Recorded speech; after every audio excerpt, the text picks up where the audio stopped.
not yet. No. That would be the hardest part about that job, like the animals that you can't touch. Right, yeah. You probably get to, though. Well, when you're doing When they're blood. asleep, yeah. I just want to pet them. There's a few you can do that with. Not all of them. Not all of them.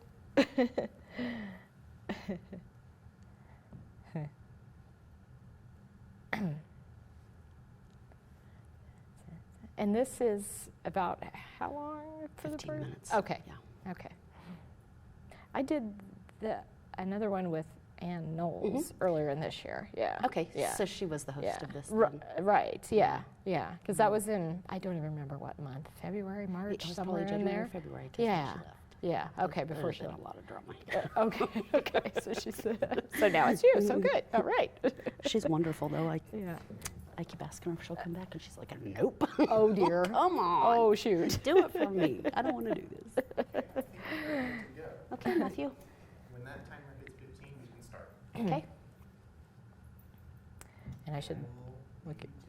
It may make a sound when it Yeah. hits 0. Okay.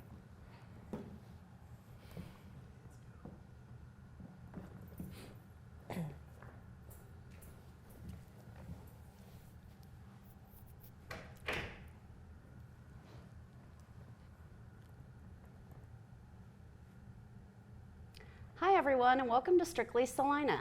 I'm your host, Carol Bell. Today with us is the veterinarian from Rolling Hills Zoo, Danielle Oakson. Thank you for coming. Thank you for having me It's very here. nice to meet you. Nice to meet you. So, in the process of going through the 20 years for the Rolling Hills Zoo that we've kind of been celebrating all year long, which has been very fun, tell me about like how care has changed over the years of particular animals. Okay. Well, you probably have talked a little bit before about the animal care in general, like the husbandry.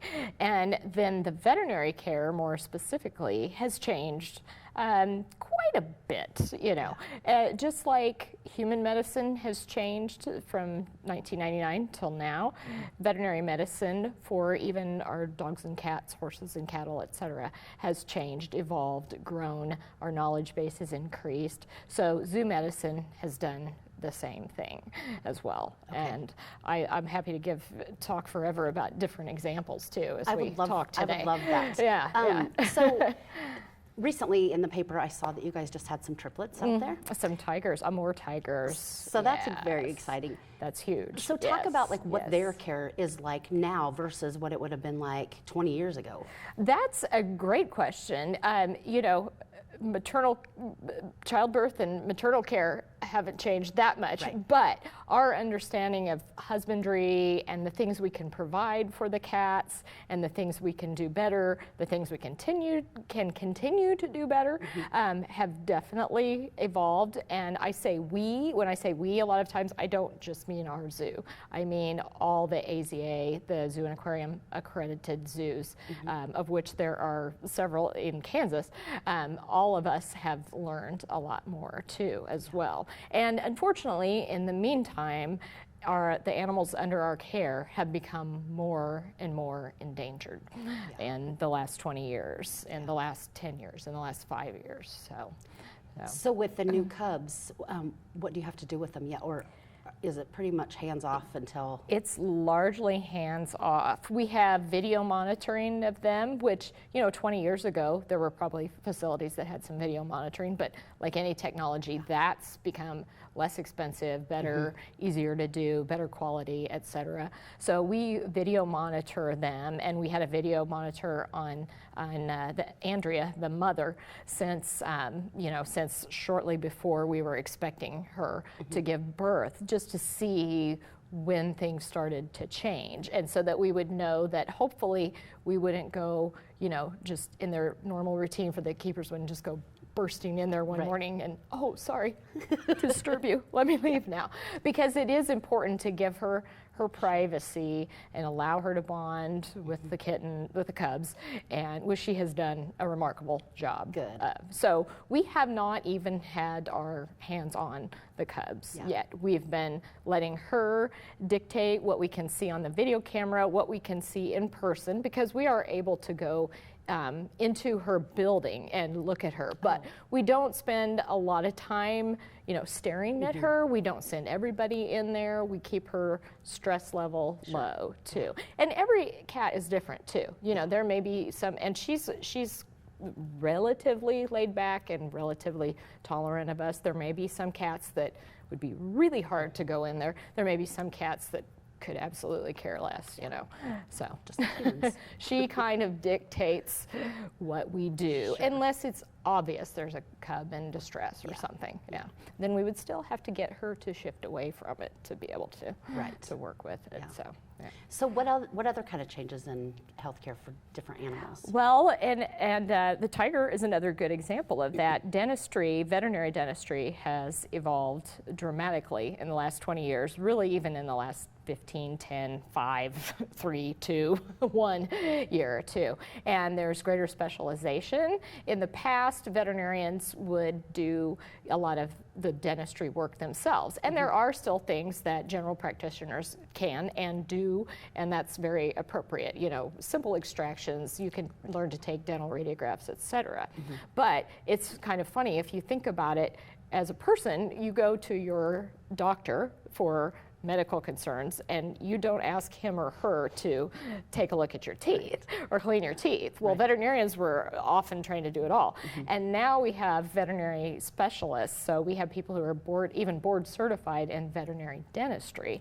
They're already veterinarians, but they specialize in dentistry. And we're really fortunate to have a veterinarian in Wichita that has started out working with Sedgwick County Zoo, which has a lot of animals, so he gained experience there. And we've been working with him for several years because working with a tiger tooth versus a domestic cat tooth, there's an economy of scale there, and you need to know what you're doing and what you're getting yourself into. So Andrea had quite a bit of dental work, shortly after she came to us, and that helped her be a healthier and happier cat, really, in the long run. And then that allowed her to be able to be even more equipped for breeding. So. Yeah, very good. So what are my other favorite animals out there? Let's see. Let's talk about the giraffes. Right, okay. That's one of my favorites too, but I also say I don't pick favorites. So it's like parents aren't supposed to pick favorite kids, right? So, so how has that kind of care changed? That's a great example because a great question to ask me, because I was going to give them as an example also for how their care has changed.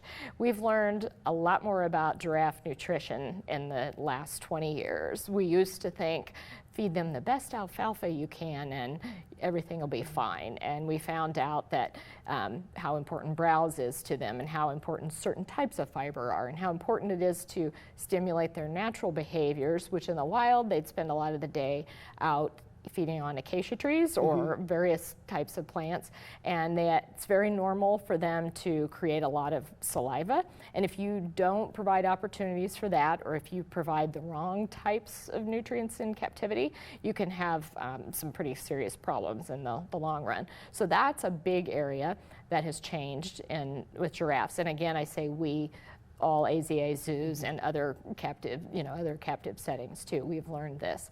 The other big thing that has come up in the last 5 years or fewer, actually, is hoof care for giraffes as well. And that is something that we have all really learned, that you can look at the hoof from afar and think, oh, that doesn't look so bad. But when you are actually able to study it further, you find out, no, they're not wearing those properly because they can't walk for miles and miles and miles and miles in captivity like they would in the wild. Right. And so we've learned a ton about that. And so do they wear shoes like a horse? Typically, no. Okay. But there's a lot of training that we do. So we basically can train them, and every giraffe's different. There are some giraffes that they don't take well to training. They might be super shy or skittish. We have a giraffe that matches that description, but we fortunately have two that don't match that description. And it's amazing, our current our big male giraffe has been trained to present his hoof to have it trimmed, and he will put it up on a block, he will put it up on a higher block and actually curl his foot over so that we can trim on his feet. It's pretty amazing what he will allow us to do. And he's gentle. So, right. And you always have to be careful still. We are always aware of safety, and we have another person there who's kind of holding his foot, if you will, and the keeper's paying attention, like, oh, he's getting ready to move, or oh, I think he's going to move. But knock on wood, he's not one to kick or as likely to kick, so we're able to do these things, with relative safety. So that's been a huge help to help us help him.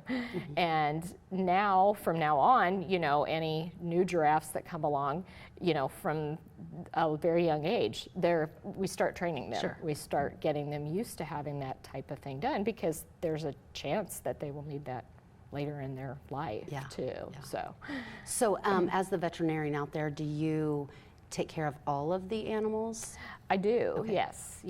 So, and as I need, specialist care, I will call them in from either Kansas State University, my alma mater, or other specialists, like I mentioned, the veterinary dentist in Wichita who's in private practice.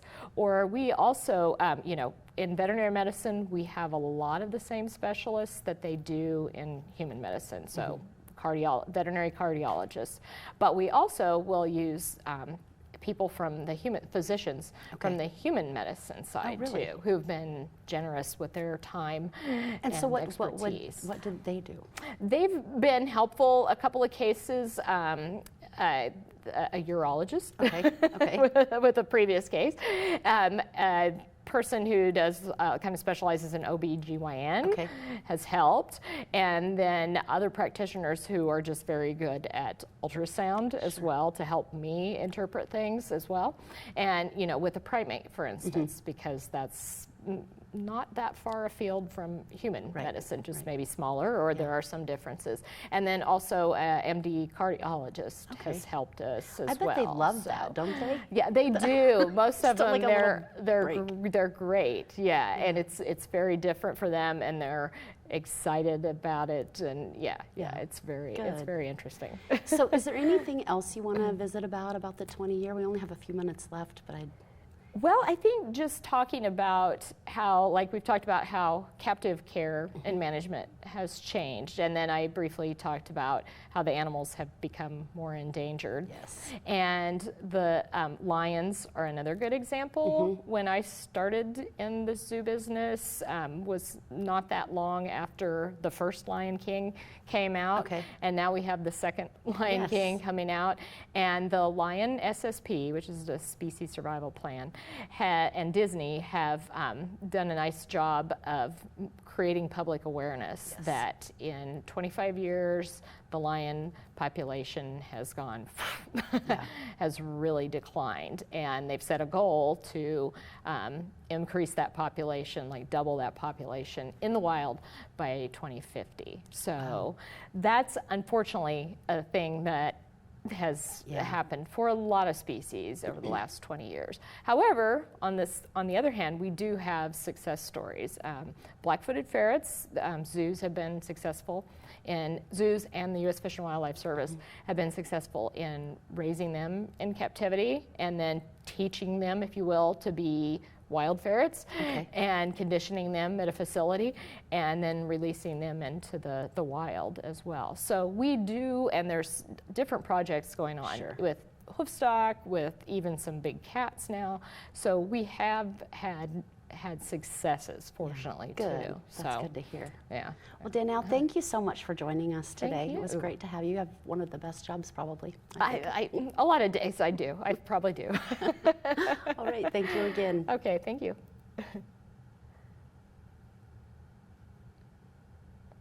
Okay. We're done, Matthew. We're done. We have 2 minutes left. I didn't want to keep looking over there. I was like, oh, it's getting close. It's fine. Matthew!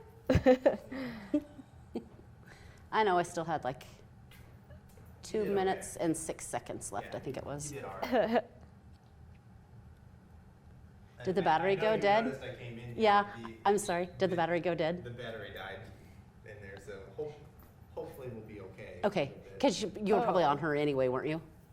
I switched to her as quick as I could. Yeah, yeah, Okay. but yeah, good. There might be You got all a that small footage. black spot in there somewhere. but- Yeah, well, we'll insert a picture or something. Yeah, we'll make it work. Okay. Perfect. Well, great. See, that was easy. That was easy. Sometimes it's hard to come up with the questions when you're not in the field, you know? Well, I So- can only imagine. Yeah, for you. Yeah, yeah.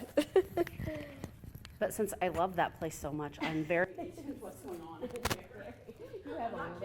have a list of questions. You're like, are you a stalker? Yes, yes, I am. That's me. Did I lose the paperclip? Did it come off? Nope, it's Oh, on here. it's on there. Okay.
Test. I don't know why that feels like it's so high, but it kind of is a bit on the high side.